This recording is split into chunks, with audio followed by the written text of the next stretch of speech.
Hello Internet, my name is Ryan Ingram and today we're going to talk about real estate investing in 2022. Now, it's that time of year, we're closing out this year and we are planning, we're looking at predictions and just planning our actions for 2022. So I'm guessing that your feed is probably full of 2022 housing market updates, whether that's a prediction of a crash, the worst thing that man will ever experience is impending just around the corner, or these 2022 housing market expectations that it's going to continue to increase and everything is going to be okay. And what I'm going to do in this video is go through some real life experts, some executives of companies that you will recognize, and figure out what they have to say. And crank this video up to 2x, make it all the way to the end. I know I'm a slow talker, but bear with me, because at the end of this video, I'm going to give you actionable steps that I think you should take and what our plan of action is going to be. So if you're not familiar with me, my brother and I, we purchased over 100 homes this year in 2021, and we have high aspirations of purchasing over 200 next year. So maybe that's foreshadowing my opinion. But nonetheless, let's go ahead and start with Ben Miller. He's the co-founder and CEO of Fundrise. So he says, some pundits, alarmed by slowing sales in the fourth quarter, are forecasting doom for the residential real estate market next year. But the doomsayers miss a key point: seasonality. Historically, housing prices regularly move almost 7 to 8% between the lows of winter and the highs of spring. Yet every winter, outsiders mistake seasonal swing for secular decline. We expect to see housing prices surge in spring 2022. And beyond that, we expect continuing strength in the single-family rental market, which has soared over the past 18 months. Matthew Vernon, retail and centralized lending executive for Bank of America, prices throughout 2021 have risen substantially, and competition has been hotter than ever given the low supply of homes. At the same time, rent prices have sped past projected estimates based on pre-pandemic trends, making home ownership and steady monthly mortgage payments even more attractive, particularly for millennial buyers. Let's see what he has to say about the Federal Reserve. The Federal Reserve may raise interest rates next year. Those already in the position to look into larger homes will aim to tap into lower rates while they can next year. That's a good word. Frank Nothaft, CEO or Chief Economist, for CoreLogic. Now, if you're not familiar with CoreLogic, you should be. They're extraordinarily helpful and a very large data aggregator. With the Federal Reserve gradually tapering its supportive monetary policy, look for 30-year mortgage rates to average about 1/2 of a percentage point higher in 2022, or about 3.4%. We expect to see a moderation in buyer demand as the erosion in affordability takes a toll and additional for-sale inventory comes on the market. With more supply from new construction and existing owners relocating, home sales are expected to rise to the largest number since 2006. With less demand, we expect homes listed for sale will be on the market a bit longer with fewer competing bidders, which should moderate price growth. The CoreLogic Home Price Index forecast has the annual average rise in the national index slowing from 15% in 2021 to 7% in 2022. Similarly, rent growth on single-family homes reached the highest ever recorded in CoreLogic's single-family rent index in 2021 and is projected to slow as additional rentals enter the market. Lawrence Yun, Chief Economist for the National Association of Realtors, mortgage rates will drift higher as the Fed scales back the purchase of the mortgage-backed securities and raises short-term interest rates, which are likely to hit 3.7% by year-end 2022 on a 30-year rate after hovering at 3% for most of 2021. Home sales will notch lower by 2% in 2022, principally because of higher mortgage rates. Home sales will not crash thanks to job gains, investor demand, and the work-from-home reshuffle in residential location choice. Inventory will finally increase due to more home construction, the ending of the mortgage forbearance program, and the rise in COVID-related deaths among the elderly. Softer housing demand with more supply will calm the home price growth. Home prices will only rise 3 to 5%. Brent Fielder, Executive Vice President of Proper Title. We expect to see incremental growth in housing sales in 2022, but a significant drop in refinancing activity as interest rates rise. The real estate-owned market, also called lender-owned property, will increase as COVID mortgage bailouts expire.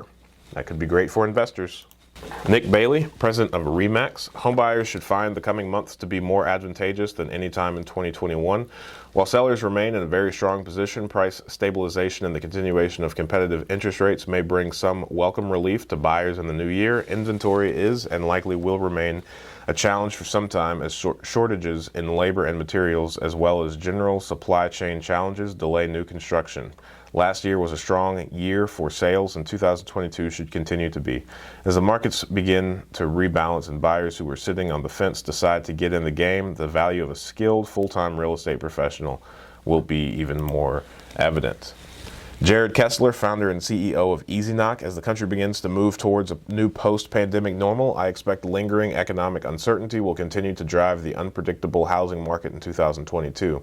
We're in the midst of historically low interest rates that are driving a hot housing market, but what goes up must come down, and I expect the housing market will slow after the new year as interest rates will undoubtedly go up. Bob Pinniger, President and CEO of the National Apartment Association, says housing affordability will remain a key issue as the nation's rental housing market tries to stabilize from lingering pandemic and housing stock issues. Supply chain delays and continued inflation will also impact every facet of the industry, from property managers to renters to owners.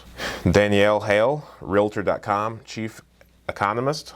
We expect a whirlwind 2022 for the housing market. Home sales are expected to increase another 6.6% and home prices to rise another 2.9% on top of 2021 highs. A gradual uptick in mortgage rates will make affordability a top consideration for home buyers, especially the 45 million millennials aged 26 to 35 who are at prime first-time home buyer age. Demand from these young households will keep the market competitive and fast-paced despite a small uptick in housing inventory as builders continue to ramp production, increasing single-family starts by 5% in 2022.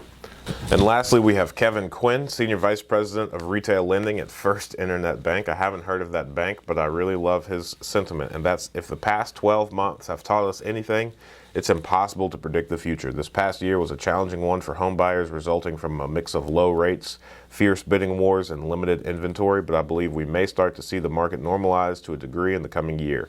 Mortgage rates and home prices will continue to uptick, but not at record rates. However, if inflation continues, we may see the Federal Reserve begin to increase mortgage rates, impacting prospective buyers.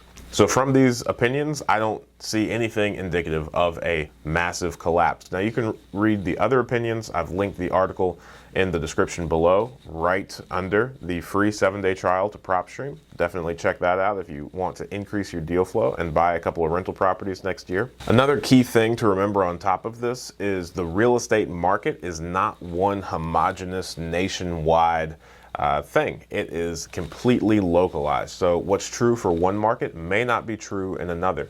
I suspect that if we see a sharp decline in housing costs or anything else, then it's going to affect different areas differently. So you've got states that are a lot what you would call hotter markets, I suppose, like the California, pretty much anywhere on the West Coast. It's just fundamentally different than a lot of the East Coast or the Midwest.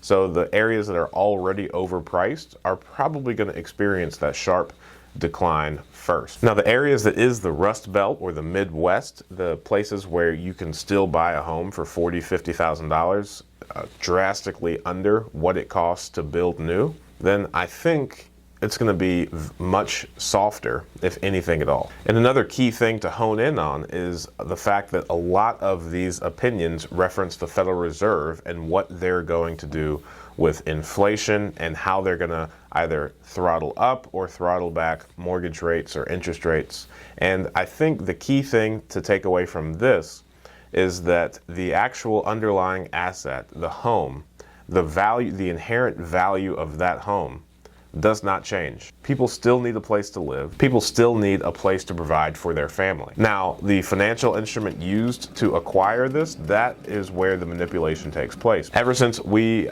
became people, we have needed shelter or a place to live. So that value is inherent. It's not going anywhere. So depending on what you feel is going to happen, if you think there's going to be a sharp decline or if you think we're going to continue to increase, I've got two different action plans for each of those scenarios. The first, let's go with the doom and gloom one. If you think that something is going to crash, if you think there's going to be a sharp decline, if you think the underlying financial instruments are at risk, then what I would highly suggest that you do is limit your exposure to the United States dollar. Now, you can do this in real estate, you can do this in cryptocurrency, you can do this in precious metals, but anytime you get any United States dollar, go ahead and convert it to something else that exists outside of the financial system. However, what I don't want you to overlook is the fact that if you are able to buy a rental property or buy a home and go straight into a 30-year fixed mortgage, then there's very little exposure there. It doesn't matter if the market continues to go up. It doesn't matter if the market falls. If you analyze the property appropriately for cash flow, and so long as you have a long-term view of your investment and want to keep that asset for decades to come, then the purchase price of the property matters very little. You're going to be able to hold on to that property indefinitely, have someone live there. Rental rates, they might not go up, but they're definitely not going to come down in the event of a projected crash. So your investment will be safe so long as you're not planning to sell the property, flip the property, or do any sort of short-term transaction. If you are a fan of real estate for the long haul, then it's still a very safe time to purchase properties when you have your 30 to 40 year lens on.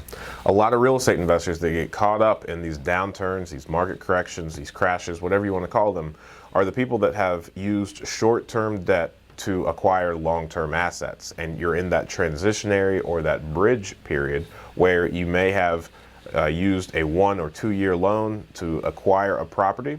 And let's say the value tanks during that 1 to 2 year period, that is bad. That is what is going to cause you to get hurt. That's going to leave you exposed. And that is going to have that detrimental impact on your portfolio.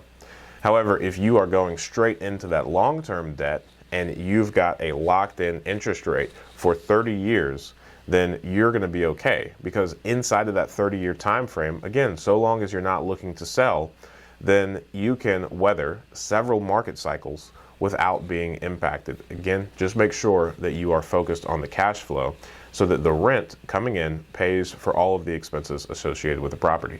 Then it's just a matter of time before everything corrects itself and you are experiencing appreciation again. However, what I am never going to encourage anyone do is sit on the sidelines and wait to see how things pan out. In my book, sitting on the sidelines is never a viable option. You always want to be, as Teddy Roosevelt said, the man in the arena. You want to be on the playing field. You want to be the one at bat and getting on base. So if you are interested in buying a rental property or buying a home for yourself and you think the market is going to crash, then acknowledge that, play it safe, only use long-term debt, avoid your exposure on short-term debt, and go ahead and get your property. I still think there is a lot of leg room, and continue to make that distinction between your actual home, the underlying asset, and the financial instruments used to acquire that. And if you want to know more about that, you should probably look into the gold to home ratio. Now that's something that we could trace back all the way to biblical times as to how many ounces of gold it takes to buy a home. And then compare that to this fiat currency that we created back in like 1913 and look at the fluctuation and the differences between those two. But again, don't let any of these fear-based articles or this fear-based news affect your ability to get up every day, work your hardest, do your best, and be that man in the arena. Now, if you think the market is going to continue to increase, then I would suggest that you buy as many homes as you possibly can. I would not advise against using hard money loans, bridge loans, or even lines of credits to acquire these 30, 40 year long-term assets. However, keep in mind that it's always best practice to go ahead and find your exit strategy prior to locking up the property. So if you know you want to refinance, as you're using that hard money or deploying that line of credit, go ahead and search for lenders that are going to be prepared to refinance you on the back end. Now, whether the market's going to go up or down, that's just always something prudent to do to kind of cover your bases. If you're a wholesaler, if you're doing flips, as much as feasible, as much as possible, do your best to go ahead and find that end buyer prior to putting things under contract. Continue to be that man in the arena. Continue to go ahead and make your base hits and do what you think is the right decision based on all the information that you have on hand. Stay focused on what it is that you're doing and don't get distracted by the naysayers, by the people that are warning against a major collapse or are just, fogging the airwaves with these doom and gloom narratives. Line up your properties, line up your exit strategies, and be prepared to work as hard as you can on a daily basis. Thanks for watching that video. We go live every Friday morning at 8 a.m. Eastern Standard to answer any questions that you might have about real estate investing, finances, or anything else, really. As I mentioned in the beginning of the video, we're going to do our very best to buy over 200 homes in 2022. Now, my brother and I think that's a very lofty goal. We really have no idea whether or not we're going to be able to do that. But if you want to follow along, check out this Deals Explained playlist where we go through all of the deals that we have done and continue to do by the numbers. So thanks so much and see you on Friday morning at 8 a.m. Eastern Standard.